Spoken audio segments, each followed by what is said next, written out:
Welcome to Media Pool. I'm Yibo Cao. In this video essay, I will argue John Amberger's framework of the characteristics of the contiguous media content. The videos which emphasize triggers, stories, and arousing emotions, such as anger and sadness, and have a broad target audience, were more contagious than that videos which focus on practical values and have a more limited target audience. With the time available, the video which generated great user engagement was Media Culture and Media Society, in which the strongest feature was trigger, stories, and emotions. With the time available, the video with my portfolio which generated the lowest levels of user engagement was the Media Geek, which focused on practical value for a specific audience. Drawing a new and harmless model of a viral media event, I will show how the life cycle of these three videos demonstrates different patterns of user engagement. Firstly, my media cultural video promoted the greatest levels of user engagement. This video shows a trekking route of a self-driving experience in Iceland without human voice. The emphasis is on showing the wonderful scenery and attractions along the way while driving to trigger travelers to attempt a novel way of travel in order to facilitate Iceland tourism. This would stimulate the key influencers who are interested in traveling in Iceland to speed up the process of developing a travel plan and the method it travels. For promoting this video, I put the video link on my bio on Instagram because this is the only one social media which is popular worldwide and use it often. The life cycle of the video reflects the initial stages of a viral media event as defined by Neil and Hamsley. The link I post on January 5th. The life cycle formulated a viral apparently on that date, after the peak and the decay freeze. This video achieved 71 views, 12 likes, and 9 user comments, and the analysis of YouTube metrics shows that the majority of viewers were drawn from the UK, with a smaller number of viewers drawn from America, Japan, United Arab Emirates, and Iceland. The majority of viewers were female, with a small number of males.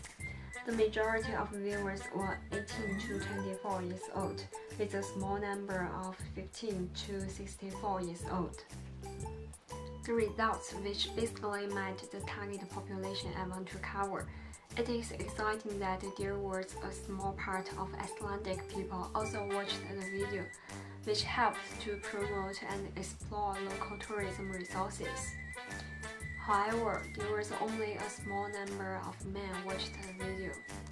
For tweaking my promotion strategy to better reach the target audience, I would add some exciting details to the media content, such as the astounding feat of glacier hiking and the unique experience of chasing aurora to attract the male audience. Furthermore, I would pay attention to the social media which are popular around the world, such as Facebook and Twitter, for the large-scale promotion due to the fact that the most audience were drawn from European countries, and online users must download VPN to access YouTube to watch the video in China. This reduces a significant portion of views.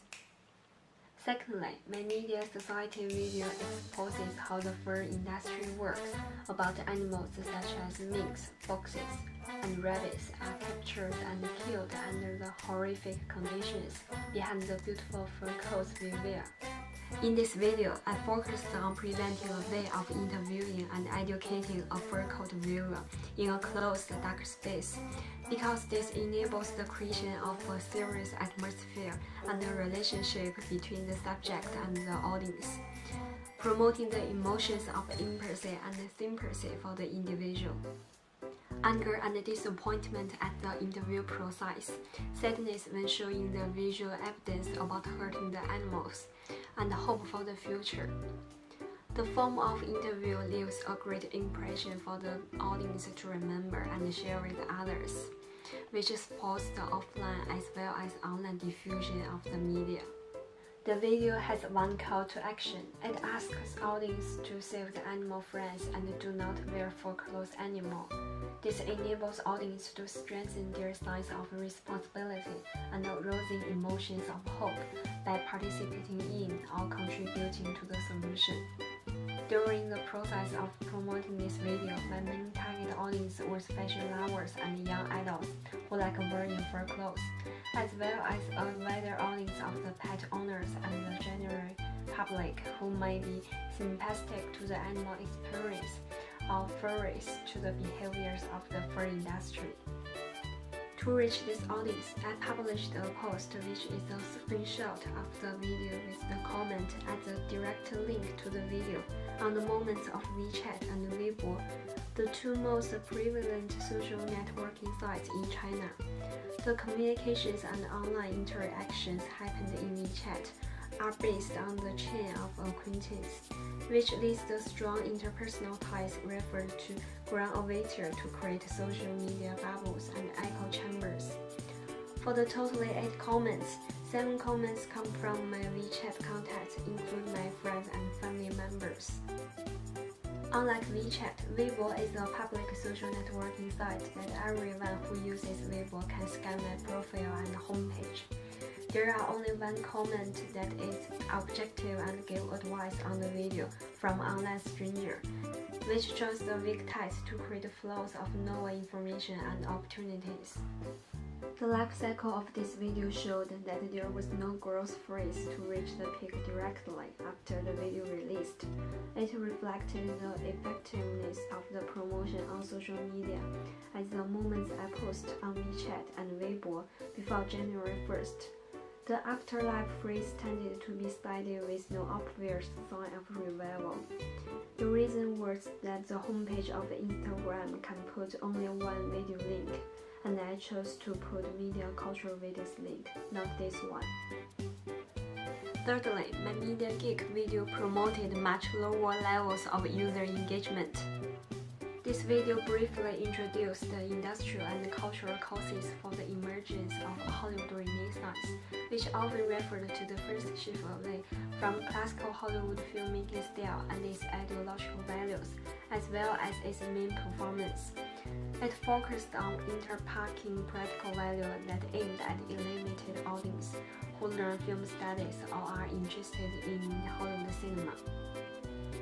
The average view duration is 44 seconds. The entire video lasts 3.5 minutes. Such a short-time audience focused on indicating that the content is not interesting and concentrated.